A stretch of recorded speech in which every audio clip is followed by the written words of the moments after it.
10వ తరగతి విద్యార్థులకు స్వాగతం. అధ్యాయం 1 వాస్తవ సంఖ్యలు 4వ భాగం. గతంలో మనం 3 భాగాల్లో చర్చించిన విషయాలను మరొకసారి గుర్తు చేసుకుంటూ మనం ఈరోజు 4వ భాగంలో అభ్యాసం 1.2లోని సమస్యలను సాధించే ప్రయత్నం చేద్దాం. మరి దీంట్లో మొట్టమొదటిగా క్రింది వానిలో ప్రతి సంఖ్యను ప్రధాన కారణాంకాల లబ్దంగా రాయండి. మనము క్రిందటి భాగంలో వీటిని రాయడం నేర్చుకున్నాము. మళ్ళీ ఒకసారి గుర్తు చేసుకుందాము. ఇక్కడ 5 లెక్కలు ఇచ్చాను. వీటిలో 5వ లెక్కను నేను మీకోసం చేసే ప్రయత్నం చేస్తున్నాను. మిగతా లెక్కల్ని మీరు స్వంతంగా చేయాలి. 7429. దీన్ని మనం ప్రధాన కారణాంకాల లబ్దంగా రాయాలంటే మనం ప్రధాన సంఖ్యలను వరుసగా తీసుకొని వాటితో భాగించబడుతుందో లేదో చూడాలి. ప్రధాన సంఖ్యలు ఏమున్నాయి? 2, 3, 5, 7, 11, 13, 17. సో 13 వరకు ఏ సంఖ్యతో కూడా ఇది భాగించబడదు కాబట్టి నేను 17తో భాగిస్తున్నాను. 17 నాళ్ళు 68. మనకు 6 వస్తుంది. మరి 2ను కూడాను కింద రాసుకుంటే మనకు 62 అవుతుంది. 17 ముళ్ళు 51. తీసివేస్తే 11 వస్తుంది. పైన ఉన్నటువంటి 9ని కింద రాసుకుంటే మనకు 119 వస్తుంది. 17 ఏళ్ళలో 119. సో మనకు అర్థమైపోయింది 17తో నిశ్శేషంగా భాగించబడింది కాబట్టి 7429 ఈజ్ ఈక్వల్ టు 17 ఇంటూ 437. మరి 437 ప్రధాన సంఖ్యనో కాదో నాకు తెలియదు కాబట్టి దీన్ని కూడా మళ్ళీ వివిధ ప్రధాన సంఖ్యలతోన భాగించే ప్రయత్నం చేద్దాం. దీన్ని కూడా మనం 2, 3, 5, 7, 11, 13, 17, అది కాకపోతే 19 ఇలా ప్రతి వరుసగా వచ్చే సంఖ్యలతో ట్రై చేద్దాం. నేను 19తో ట్రై చేస్తున్నాను చూడండి. 19 2 38. 43 మైనస్ 38 5 వస్తుంది. తీసివేస్తే 5 పైన ఉన్నటువంటి 7ను కింద రాసుకుంటే మనకు 57 అవుతుంది. 19 ముళ్ళు 57. సో నిశ్శేషంగా భాగించబడింది. సో ఇప్పుడు 437 అంటే నాకేమొచ్చింది?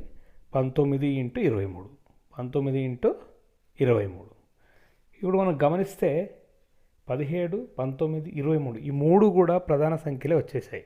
కాబట్టి 7429 నేను ప్రధాన కారణాంకాల లబ్దంగా రాసేసాను. అవి ఏ ప్రధాన సంఖ్యలు? 17, 19, 23. మిగతా లెక్కలను మీరు ఈ విధంగా రాసే ప్రయత్నం చేయండి. మనము 3వ భాగంలో చెప్పుకున్న వాటిని గమనించి చేయండి. మరి 2వ లెక్క, క్రింది పూర్ణ సంఖ్యల యొక్క కసాగు మరియు గాసాక లేదా గాసాబా రెండు ఒకటే. ప్రధాన కారణాంకాల లబ్ధ పద్ధతిలా కనుగొనము. గతంలో మనము 2 సంఖ్యలకు కాసాగు గాసాబా కనుక్కునే ప్రయత్నం చేశాము. కానీ ఈ లెక్కలో మనము 3 సంఖ్యలు ఇచ్చేసాము.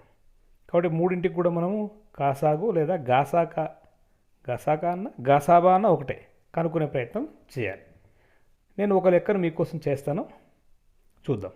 3వ లెక్క 8, 9, 25. మనం మొదటగా వీటిని ప్రధాన కారణాంకాల లబ్దంగా రాద్దాం. 8 ప్రధాన సంఖ్యల లబ్దంగా రాస్తే అది 2 ఇంటూ 2 ఇంటూ 2 అంటే ఇది 2 ఘాతాంకం 3. 9 అంటే ఏంటి? 3 ఇంటూ 3, 3 ఘాతాంకం 2. 25 అంటే ఏంటి? 5 ఇంటూ 5. సో మనకు 5 ఘాతాంకం 2, 2 కానీ 3 కానీ 5 కానీ ఈ 3 కూడాను ప్రధాన సంఖ్యలే కాబట్టి మనం ప్రధాన కారణాంకాల లబ్దంగా రాసేసాం. సో ఇది రఫ్లో చేసుకున్నాను. మళ్ళీ జవాబులో ఏం రాస్తున్నాను చూడండి. 8 is equal to 2 cube, 9 is equal to 3 square, 25 is equal to 5 square లేదా 5 ఘాతాంకం 2. ఇప్పుడు గాసాబా లేదా గాసాక ఏదైనా ఒకటే కావాలి అంటే మనం ఏం చేస్తున్నాం చూడండి. ఇక్కడ గాసాబా అంటే ఏం చేయాలి? ఉమ్మడి కారణాంకాలు దాంట్లో అన్నిట్లో ఉండాలి. ఇక్కడ చూస్తే మనకు దీంట్లో ఏమిట్లో కామన్గా ఏది లేదు కాబట్టి నేను ఇంటూ 1 ఇంటూ 1 ఇంటూ 1 పెట్టుకున్నాను. 1తో ఏ సంఖ్యను గుణించినా మనకు ఫలితం మారదు కాబట్టి ఇంటూ 1 పెట్టుకోవడంలో నష్టం లేదు. ఇప్పుడు 3 కూడా నాకు 1 కనిపిస్తుంది కాబట్టి 1 గాసాబా అవుతుంది. కాసాగు అంటే ఏంటి? ఉమ్మడిగా ఉన్న వాటిని ఒకటేసారి రాసుకుంటాం. ఉమ్మడిగా ఉన్న ప్రధాన కారణాంకాల్లో గరిష్ట కారణాంకాన్ని రాసుకుంటాం. మిగతా వాటి అన్నింటినీ కూడా రాసేసుకుంటాం. మిగతావన్నీ అంటే ఇక్కడ 2 ఘాతాంకం 3 రాసుకున్నాం, 3 ఘాతాంకం 2 రాసుకున్నాను, 5 ఘాతాంకం 2 రాసుకున్నాను. ఈ మూడింటిని గుణించేస్తే నాకు 8 × 9 × 25 అవుతుంది. గుణించేస్తే నాకు 1800 జవాబు వస్తుంది. చూడండి, మూడిట్లో కామన్గా ఏం లేకపోతే గాసాబా 1 అవుతుంది. కామన్గా ఏం లేకపోతే గాసాబా అన్ని సంఖ్యల యొక్క లబ్ధము, కాసాగు అన్ని సంఖ్యల యొక్క లబ్ధం అవుతుంది. జాగ్రత్తగా గమనించి రాయండి. ఇక ఇప్పుడు మనము 5వ సమస్యను చేసే ప్రయత్నం చేద్దాం. 306, 657 వీటి యొక్క కాసాగు మరియు లేదా గాసాబా రెండు కనుక్కోవాలి. సో 306 అంటే మనకు తెలుసు 3 × 102, మళ్ళీ 102ను విడదీస్తేనో 3 × 3 × 34. ఇప్పుడు 3 × 3 రాసిన తర్వాత 34ను కూడా ప్రధాన కారణాంకాలుగా విడదీస్తే 2 × 17 వస్తుంది. సో మొత్తానికి మనం 306 అంటే ఏంటి? 3² 2 × 1 × 17 అన్ని ప్రధాన సంఖ్యలు వచ్చేసాయి. 657ను కూడా మనం ప్రధాన కారణాంకాలుగా విడదీస్తే ఇది కూడా 3తో భాగించబడుతుంది. 3 × 219. సో 219 కూడా మళ్ళీ మనం ప్రధాన కారణాంకాలుగా విడదీస్తే 3 × 3 × 73. మనకు 73 ప్రధాన సంఖ్య అవుతుందా కాదా అని ఆలోచించి చూడాలి. సో 73 ప్రధాన సంఖ్యనే కాబట్టి ఇది 3² × 73గా రాసేసాం. జవాబులు మనం ఏం రాసుకున్నాం? ఇదంతా రఫ్ వర్క్. ఇప్పుడు జవాబు రాస్తున్నాను. 306 = 2 ఘాతాంకం 1 3 ఘాతాంకం 2 × 17. చూడండి, పక్కన రాసినవి మళ్ళీ ఇక్కడ రాశాను. 657 కూడా ప్రధాన కారణంగా రాశాను. దాన్ని 3 ఘాతాంకం 2 × 7 ఘాతాంకం 3. సారీ, అది 73 అది 3 ఘాతాంకం 2 × 73. గాసాకా అన్న గాసాబా అన్న ఒకటే. కావాలంటే ఏం చేయాలి? రెండింటిలో కూడా ఉమ్మడిగా ఉన్నటువంటి ప్రధాన సంఖ్య యొక్క తక్కువ ఘాతాంకం ఉన్నదని తీసుకోవాలి. రెండిట్లో ఏముంది? 3 ఘాతాంకం 2 3 ఘాతాంకం 2 ఉంది కాబట్టి ఇక 3 ఘాతాంకం 2 ఒకటే ఉంది కామన్గా కాబట్టి 3 ఘాతాంకం 2 మాత్రమే గాసాగా అవుతుంది. అంటే 3 ఘాతాంకం 2 అంటే 9 గాసాకా అయింది. ఇక మిగిలింది కాసాగు.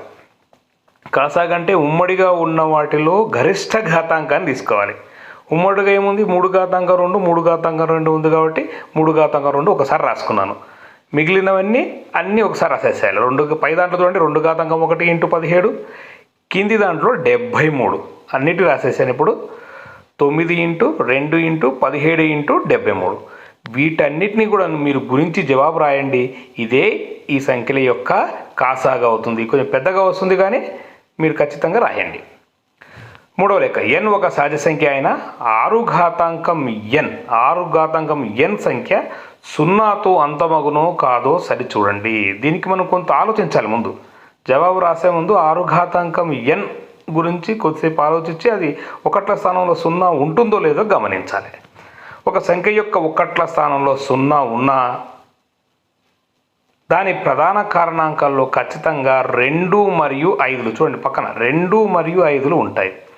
అంటే ఒక సంఖ్య యొక్క 1ల స్థానంలో 0 ఉందనుకోండి, దాని ప్రధాన కారణాంకాల్లో ఖచ్చితంగా 2 5లు ఉంటాయి. చూద్దాం, 0 ఉన్న సంఖ్యలు కొన్ని చూద్దాం. వాటి ప్రధాన కారణాంకాలు గమనిద్దాం. 10 2 × 5 2 5 వచ్చేసింది. 30 1ల స్థానంలో 0 ఉంది, 3 × 2 × 5. అట్లాగే 160 0 ఉంది, ప్రధాన కారణాంకాలు 2లు ఉన్నాయి 5లు ఉన్నాయి. 250 5లు ఉన్నాయి 2లు ఉన్నాయి, 0 కూడా ఉంది. ఇక్కడ 90 చూడండి, 3 కూడా ఉంది, ప్రధాన కారణాంకాల్లో 2 ఉంది 5 ఉంది. అంటే మనకి ఏమర్థమవుతుంది? ఒక సంఖ్య యొక్క ప్రధాన కారణాంకాల్లో 2 కానీ 5 కానీ ఉంటే, 2 మరియు 5 ఉంటే దాని 1ల స్థానంలో 0 ఉంటుంది. మరి 6 చూద్దాం. 6 యొక్క ఘాతాంకాలు రాసుకుంటే మనకు 6 ఘాతాంకం 1 అంటే 2 × 3 అవుతుంది, అది 6 అవుతుంది. 2 × 3 అంటే దీంట్లో 5 లేదు, గమనించండి 2 ఉంది కానీ. 6² అంటే 36, దాన్ని కూడా మనం రాసుకోవచ్చు ప్రధాన కారణాంకాల. 2 × 3 ఘాతాంకం 2 అంటే 36. చూడండి, దీన్ని 6ను మనము 6 ఘాతాంకం 3 రాసుకుంటే 1ల స్థానంలో 16 6 వస్తుంది, స్క్వేర్ చేసిన 6 వస్తుంది. కాబట్టి 6 యొక్క ఘాతాంకం మనము ఎన్ని రకాలుగా రాసినా అది 6 వచ్చే అవకాశం ఉంది. మరి కాబట్టి మనం ఏం చేస్తున్నామంటే ఒక సంఖ్య యొక్క ప్రధాన కారణాంకాల్లో 2 మరియు 5 ఉన్న దాని యొక్క ఒకట్ల స్థానంలో 0 ఉండును. దాని యొక్క ఒకట్ల స్థానంలో 0 ఉంటుంది. ఎప్పుడు ఉంటుంది? ప్రధాన కారణాంకాల్లో 2 మరియు 5 ఉంటే దాని ఒకట్ల స్థానంలో 0 ఉంటుంది. మరి 6ను మనం రాసుకుంటే మనకేమొస్తుందంటే 6 = 2 × 3. జవాబు ఇది. 6 ఘాతాంకం ఏంటంటే 2 × 3 హోల్ ఘాతాంకం n. 6 యొక్క ప్రధాన కారణాంకాల్లో 5 లేదు, 2 ఉంది కానీ 5 లేదు. కావున దాని ఒకట్ల స్థానంలో 0 ఉండదు, అంటే 0తో అది అంతం కాదు అనేది జవాబు వస్తుంది. మరి 4వ లెక్కను కూడా చేద్దాం మనం. సరే చూడండి, గమనించండి. లెక్కల టెక్స్ట్ బుక్ తీసుకొని లెక్కను చూడండి జాగ్రత్తగా. అది జాగ్రత్తగా రాసుకున్న తర్వాత చేద్దాము. 2 సంఖ్యలు ఇచ్చాడు, ఈ ఏ విధంగా సంయుక్త సంఖ్యలాగునో వివరించండి అన్నాడు. చూడండి, 4వ దాంట్లో 2 లెక్కలు ఉన్నాయి. ఇక్కడ పై సమస్య ఒకటి, కింది సమస్య ఒకటి. ఈ రెండింటిని కూడా ప్రధాన సంయుక్త సంఖ్యలాగునో వివరించండి అన్నాడు. చూడు, 1వ లెక్క చూద్దాం. నేను 7 × 11 × 13 + 13. ఇది 2 భాగాలుగా ఉంది చూడండి. ఒక సంఖ్య ఏమో 7 × 11 × 13, ఇంకోటి 13. రెండిట్లో 13 ఉంది కాబట్టి 13 నేను కామన్ చేస్తే 7 × 11 × 1 + 1. 13 బయట ఉంది చూడండి. సో 11 × 77 × 1 77 + 1 × 13 78 × 13. చూసినా, ఇచ్చిన మొత్తం సంఖ్యను మనము 2 సంఖ్యల లబ్ధంగా రాశాము కాబట్టి ఇది సంయుక్త సంఖ్య అయ్యింది. సంయుక్త సంఖ్య అంటే 2 సంఖ్యల లబ్ధంగా రాయగలిగింది కూడా ఏదైనా సరే సంయుక్త సంఖ్య. సో మనకి ఇచ్చినటువంటి లెక్క సంయుక్త సంఖ్య. 2వ లెక్కను కూడా గమనించండి. ఇది కొంచెం పెద్దగా ఉంది కానీ దీనిలో 2 భాగాలే ఉన్నాయి చూడండి. 7 × 6 × 5 × 4 × 3 × 2 × 1 ఎంత 1 + 5. 2 ఉన్నాయి దీంట్లో. కాకపోతే మొదటి భాగంలో చాలా ఎక్కువ సంఖ్యలో ఇంటూ చేశాము, తర్వాత 5 రాసుకున్నాను. కానీ ఈ రెండిట్లో కూడా నాకు 5 కామన్గా ఉంది చూడండి. పై భాగంలో 1వ దాంట్లో 5 ఉంది, 2వ దాంట్లో కూడా ఉంది కాబట్టి 5 కామన్ చేస్తే 7 × 6 × 1 × 4 × 3 × 2 × 1 + 1. ఎందుకోసం 1 రాస్తున్నానంటే బయట 5 ఉంది చూడండి. 2 వైపులో 1 రాసినప్పుడు చూడండి, 5 ఎక్కం 5, అక్కడ 5 వస్తుంది, 5 వచ్చేస్తుంది. ఇప్పుడు ఈ గుణకారాన్ని మొత్తం చేస్తాం, గుణించే సంఖ్యలన్నీ గుణకారం చేసే ప్రయత్నం చేస్తా. సో 7 × 6 × 4 × 3 × 2 ఎంత వస్తుందో గుణించేసి +1 కలపండి దానికి. సో ఈ మొత్తాన్ని నేను x అనుకుంటున్నాను చూడండి. 7 × 6 × 1 × 4 × 3 × 2 ఈ మొత్తం బ్రాకెట్లో ఉన్నదాన్ని మొత్తం x అనుకుంటే నాకు x వచ్చింది అనుకుందాం. అప్పుడు x × 5 అవుతుంది, 5x. అంటే 5x 5 × ఇంకో సంఖ్య, ఆ రూపంలో ఉన్నది ఏదైనా కూడా సంయుక్త సంఖ్య అవుతుంది. 5వ లెక్క కూడా సేమ్ దీనిలాగే ఉంది. 17 × 11 × 2 + 17 × 11 × 5. చూస్తేనే మనకు కనిపిస్తుంది ఈ 2 భాగాల్లో కూడా 17 × 11 అనేది 2 సార్లు వచ్చింది కాబట్టి కామన్గా వచ్చిందని మనము కామన్గా రాసేస్తే 2 సంఖ్యల యొక్క లబ్ధంగా రాయొచ్చు అనమాట. సో మనకి ఈ లెక్కలోని 2 భాగాల్లో మనకు కామన్గా 17 × 11 17 × 11 కనిపిస్తుంది కాబట్టి ఈ 2 భాగాల్లో 17 × 11 మనము కామన్గా ఉంది కాబట్టి వీటికి కామన్గా రాస్తే ఏమొస్తుంది? 17 × 11. ఇంకా మిగిలింది ఏంటి? ఇంటూ అంటే బ్రాకెట్.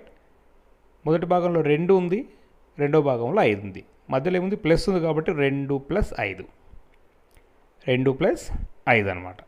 ఇప్పుడు మనం 11 × 17 17 × 11 187 వస్తుంది. 187 ఇంటూ 2 + 5 7. సో ఇది కూడా మనం 2 సంఖ్యల యొక్క లబ్ధంగా రాసాం. 2 సంఖ్యల యొక్క లబ్ధంగా రాసాం కాబట్టి ఇది ఖచ్చితంగా సంయుక్త సంఖ్యనే అవుతుంది. 2 సంఖ్యల యొక్క లబ్ధంగా రాయగలిగిన ఏ సంఖ్య అయినా సరే అది సంయుక్త సంఖ్య అవుతుంది కాబట్టి ఈ లెక్క కూడా సంయుక్త సంఖ్యగా రాయగలిగాము మనము. ఇది గమనించి చేయాలి. జాగ్రత్తగా మరొకసారి గమనించండి. నెక్స్ట్ లెక్క ఏంటంటే 6/100 యొక్క ఫలిత సంఖ్యలో ఒకట్ల స్థానంలో అంకె ఏది? 6/100 అంటే ఏంటి? 6ను 100 సార్లు గుణిస్తే మనకు ఒకట్ల స్థానంలో ఏమొస్తుందో చూడాలి. 100 సార్లు మనం గుణించలేం కాబట్టి కొన్నిసార్లు గుణించుద్దాం. 6/1 అంటే ఒకట్ల స్థానంలో 6 వస్తుంది. 6/2 అంటే ఒకట్ల స్థానంలో 36 వచ్చింది. 6/3 అంటే 216 ఒకట్ల స్థానంలో 6 వచ్చింది. 6/4 అన్న కూడా ఒకట్ల స్థానంలో మనకు 6 వస్తుంది. కాబట్టి 6/100 యొక్క ఫలిత సంఖ్య యొక్క ఒకట్ల స్థానంలోని అంకె 6. కాబట్టి 6 ఘాతాంకం 100 యొక్క ఒకట్ల స్థానంలో 0 రాదనమాట. నెక్స్ట్ మనకు అకర్ణీయ సంఖ్యలు మరియు వాటి దశాంశ రూపాలు. అంటే అకర్ణీయ సంఖ్యలు అంటే p/q రూపంలో ఉన్న వాటిని మనం భాగిస్తే మనకు అకర్ణీయ సంఖ్యలు మనము ఎలా రాయొచ్చు అండి? అంతమయ్యే దశాంశంగాను అంతం కాని ఆవర్తనమయ్యే దశాంశంగాను రాయొచ్చు అనమాట. మనం కింది తరగతులు నేర్చుకున్నాం, 9వ తరగతిలో చాలా లెక్కలు చేసాం మనం వీటికి సంబంధించి. ఒకసారి గుర్తు తెచ్చుకోండి వాటిని. మీకోసం నేను ఒక లెక్క చెప్తున్నాను చూడండి. ఇక్కడ 12/5 అంటే 12ను 5తో భాగారం చేస్తున్నాను. మీరు భాగించి చూడండి, చాలా సింపుల్ భాగారం ఇది. జవాబు ఏమొచ్చింది? 2.4. అంటే ఇది అంతమయ్యే దశాంశం. అంతమైపోయింది. ఇక 12/5 అంటే అంతమయ్యే దశాంశంగా రాసేసాను. ఇంకొక ఉదాహరణ చూద్దాం. 7/3 అంటే 7ను 3చే భాగించాలి. భాగించండి మరి మీరు కూడా నాతో పాటు. 7 భాగహారం 3, 3 రెంట్ల 6. సరే, ఇది 6 రాసుకోండి, నేను 3 రాసాను అక్కడ, దాన్ని 6గా రాసుకోండి. ఎంత వచ్చింది మీకు? 1 మిగులుతుంది. పాయింట్ పెట్టుకుంటేను 0 వస్తుంది. 3 3 9 1 మళ్ళీ అంటే మళ్ళీ ప్రతిసారి మనకు 1 మిగులుతుంది. మనం పాయింట్ ఉంది కాబట్టి 0 పెట్టుకుంటే అది 2.333గా రాసుకుంటున్నాం. కాబట్టి ఇది 2.3 బార్ అని మనం రాసేసుకుంటాం. అంటే ఆవర్తనం అవుతుందన్నమాట. అంటే మళ్ళీ మళ్ళీ వస్తుంది. ఏది మళ్ళీ మళ్ళీ వస్తుంది? 3 అనేది మళ్ళీ మళ్ళీ వస్తుంది. కాబట్టి ఇది అంతం కావటం లేదు. కాబట్టి అంతం కాని ఆవర్తన దశాంశం. అంతం కాని ఆవర్తన దశాంశం అంటాం వీటిని. అంటే అకర్ణీయ సంఖ్యలను అంతమయ్యే దశాంశాలుగా రాయవచ్చు, లేదా అంతము కాని ఆవర్తన దశాంశాలుగా రాయవచ్చు. p/q అంతమయ్యే దశాంశ రూపంలో ఉండాలంటే హారం q యొక్క ప్రధాన కారణాంకాల లబ్దంలో 2 ఘాతాంకం n ఇంటూ 5 ఘాతాంకం m అగును. అంటే చూడండి, ఇది అంతమయ్యే దశాంశం కావాలంటే దాని హారంలో ఉన్న సంఖ్యలో ప్రధాన కారణాంకాలుగా రాస్తే దానిలో 2, 5 ఉండాలి.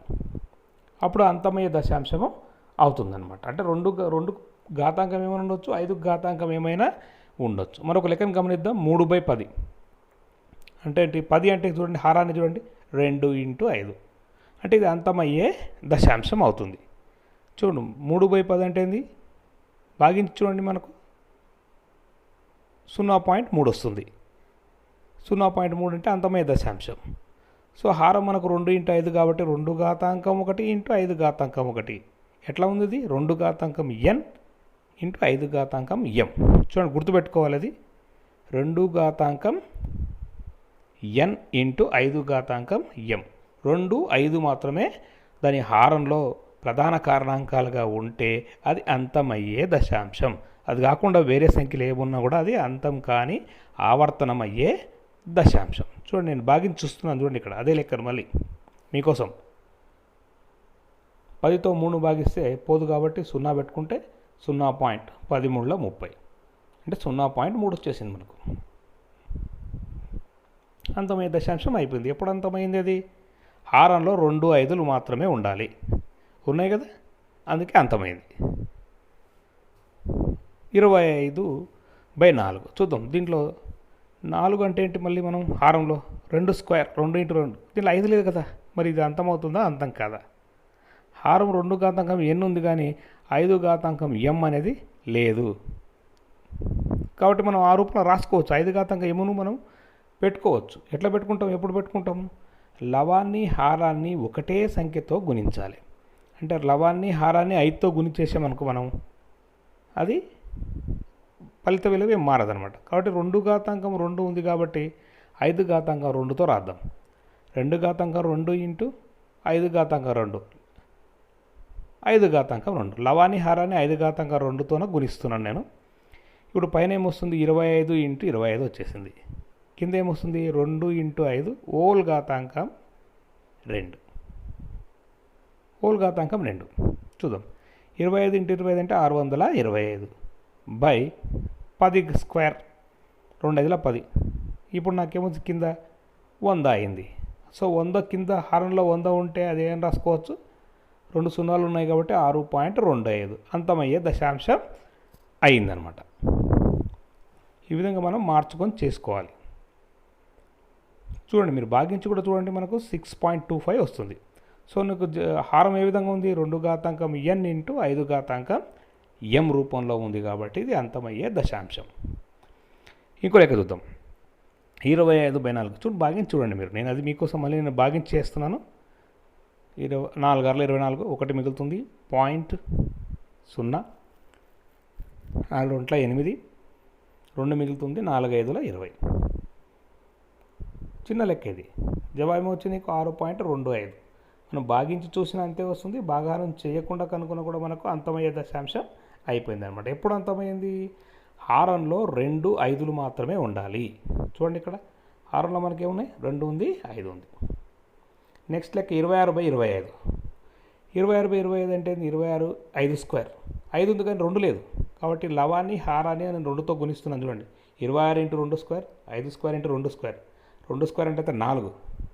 కింద ఏమొస్తుంది, 5 × 2 2² అంటే 26 × 4/100. 26 నల్లు ఎంత అవుతుంది, 100. చూడండి 26 × 4 ఎంత వస్తుంది, 6 4 24, 2 8, 100, 4/100. కింద 2 సున్నాలు ఉన్నాయి కాబట్టి 1.04. 1.04 అంతమయ్యే దశాంశం అయిపోయింది. ఎప్పుడు ఎందుకు అంతమయ్యే దశాంశం అయింది, హారంలో నాకేమొచ్చింది, 5 ఉంది 2 ఉంది ప్రధాన కారణాంకాలు కాబట్టి ఇది అంతమయ్యే దశాంశం అయ్యింది. హారం ఏ రూపంలో ఉంది చూడండి, 2 ఘాతాంకం n ఇంటూ 5 ఘాతాంకం m. 2 5 కాకుండా వేరే సంఖ్యలు ఏవి ఉండకూడదు, అప్పుడే అంతమవుతుంది. ఇవి చేయండి అనేది టెక్స్ట్ బుక్లో ఉన్నాయి చూడండి. హారాన్ని 2 ఘాతాంకం n ఇంటూ 5 ఘాతాంకం m రూపంలో రాసి దశాంశ రూపంలోకి మార్చండి. చూడండి వీటిని మనం 2 5 ప్రధాన కారణాంకాలకు వచ్చేట్టు రాసి దశాంశ రూపంలోకి మార్చాలి. ఒక లెక్క చేస్తున్నాను చూడండి, 51/64. చూడండి 64 అంటే 2 ఘాతాంకం 6. So 51 into 2 ఘాతాంకం 6. 5 కావాలి కాబట్టి నాకు 5 లేదు ఇక్కడ కాబట్టి 5 ఘాతాంకం 6తో మళ్ళీ లవాన్ని హారాన్ని గుణిస్తున్నాను. ఇప్పుడు నాకు కింద ఏమొస్తుంది చూడండి, q 2 ఘాతాంకం n 5 ఘాతాంకం m. చూడండి 2కు పవర్ ఉంది, 5 కూడా ఘాతాంకం ఉంది కాబట్టి 2 5లు 2 ఉన్నాయి కాబట్టి ఇది అంతమయ్యే దశాంశం. ఇది అంతమయ్యే లెక్క చేయకుండా చెప్పొచ్చు మనం. ఇదేమైంది మనకి, ఇది అంతమయ్యే దశాంశం. ఒకవేళ లెక్క చేస్తే కూడా 51 ఇంటూ 5 ఘాతాంకం 6 అంటే చాలా పెద్ద సంఖ్య వస్తుంది. అది మీరు రాసుకోండి, 5 ఇంటూ 5 ఇంటూ 5 6 సార్లు గురించి రాసుకోవాలి. ఇప్పుడు 2 ఇంటూ 5 ఘాతాంకం 6 అంటే ఏంది, 51 ఇంటూ 5 ఘాతాంకం 6/10 ఘాతాంకం 6. 10 ఘాతాంకం 6 అంటే 6 సున్నాలు వస్తాయి, 1 తర్వాత 6 సున్నాలు వస్తాయి. హారంలో మనకు 1 మరియు సున్నాలు మాత్రమే ఉంటే ఆ సంఖ్య అంతమయ్యే దశాంశం అవుతుంది. కాబట్టి ఎప్పుడు అంతమయ్యే దశాంశం అవుతుంది చూడండి, 2 ఇంటూ 5 రూపంలో ఉండాలి. ఉంది కదా ఇది కూడా. సో మనకి ఇది అంతమయ్యే దశాంశం అంటే మనం భాగించకుండానే చూసి చెప్పొచ్చు అనమాట. ఈ విధంగా ఇంకో లెక్క చూడండి, భాగహారం చేయకుండానే క్రింది అకర్ణీయ సంఖ్యలు అంతమయ్యే దశాంశాలు అంతం కాని దశాంశాలు తెలపండి. భాగహారం చేయకుండా చెప్పాలి, ఇది అంతం అవుతాయి అంతం కావో భాగహారం చేయకుండానే చెప్పాలి. ఎట్లా చెప్తాం చూడండి, 1వది 16/125, 25/32, 100/81, 41/75. మరి ఇవి భాగహారం చేయకుండా చెప్పాలి మనం, అంటే హారాన్ని గమనం చూసి చెప్పాలి మనం. 1వ లెక్క చూడండి, 16/125 అంటే 16/5 ఘాతాంకం 3. 5 ఒక్కటే ఉంది అంటే 5 ఇంటూ 2 రాసుకోవచ్చు కాబట్టి ఇది అంతమయ్యే దశాంశం. 5 1 ఉన్న అంతమయ్యే దశాంశమే, 2 1 మాత్రమే హారంలో ఉన్న అంతమయ్యే దశాంశమే, 5 2 ఉన్న అంతమయ్యే దశాంశాలే అవుతాయి. 32 చూద్దాం, 25/32, 2 ఘాతాంకం 5. 5 ఒక్కటే ఉంది, 2 ఒక్కటే ఉంది కాబట్టి ఇది కూడా అంతమయ్యే దశాంశమే. చూడండి 100/81 చూద్దాం, 100 హారాన్ని చూడండి, 81 అంటే ఇది 3 ఘాతాంకం 4. 3 ఘాతాంకం 4 ఇది 3 ఘాతం 2 కాదు, అది 3 ఘాతాంకం 4. 3 ఘాతాంకం 4 అంటే దానిలో హారంలో 2 లేదు 5 లేదు ప్రధాన కారణాంకాలు కాబట్టి ఇది అంతమయ్యే దశాంశము కాదు. ఇది అంతమయ్యే దశాంశము కాదు. ఎందుకోసం అంటే దాంట్లో హారంలో 2 కానీ 5 కానీ ప్రధాన కారణాంకాలుగా లేవు కాబట్టి అంతం కానీ ఆవర్తన దశాంశం. చూస్తేనే చెప్పొచ్చు అనమాట. నెక్స్ట్ 41/75. 41 చూడండి 75 అంటే అది 3/25 మనకు 3 వచ్చేసింది. కాబట్టి ఇది ఎట్టి పరిస్థితుల్లో 3 × 5 ఘాతాంకం 2. 5 ఉంది కానీ ఇక్కడ ప్రధాన కారణాంకాలు 2 ఘాతాంకం లేదు. కాబట్టి అది కాక ఇంకా 3 వచ్చింది. అంటే హారంలో మనకు 2 కానీ 5 కానీ 2, 5 2 ఉండొచ్చు, కానీ ఈ 2 కాకుండా వేరే సంఖ్యలు ఏమున్నా కూడా అది అంతం కాని దశాంశం, ఆవర్తన దశాంశం అవుతుంది. నెక్స్ట్ ఉదాహరణ, క్రింది అకర్ణీయ సంఖ్యలను భాగహారం చేయకుండానే దశాంశ రూపంలో రాయండి. పాయింట్స్లో రాయాలి. భాగారం చేయొద్దు, మరి చూద్దాం. భాగారం చేయకుండానే రాసే ప్రయత్నం చేద్దాం. 35/50 భాగారం చేస్తలేను. 35 అంటే 7 × 35, కింద కూడా నేను 2 × 5 × 5. సో 2 స్క్వేర్ ఏమొచ్చింది నాకు? 5 5 కొట్టేస్తున్నారు పైన కింద. 5 × 5 5 × 5 7/10. 7/10 అంటే ఏదమ్మా? 0.7 అయిపోయింది. నేను భాగారం చేయలేదు కానీ దశాంశ రూపంలో రాసేసాను. 0.7 వచ్చింది ఒకటే. నెక్స్ట్ 21/25. 21/5 స్క్వేర్. 5 ఉన్నప్పుడు మనం 2 కూడా రాసుకోవచ్చు. సో పైన లవాన్ని హారాన్ని 2 ఘాతాంకం 2, కింద 5 ఘాతాంకం 2 ఉంది కాబట్టి మళ్ళీ 2 ఘాతాంకం 2తో గుణించేసా. సో 21 × 4/5 × 2 ఘాతాంకం 2 అంటే ఏమొచ్చింది? 84/10 ఘాతాంకం 2. 10 ఘాతాంకం 2 అంటే ఏంటి? 100. 84/100 = 0.84. మిగతా లెక్కలు మీరు చేయండి. ఓకే.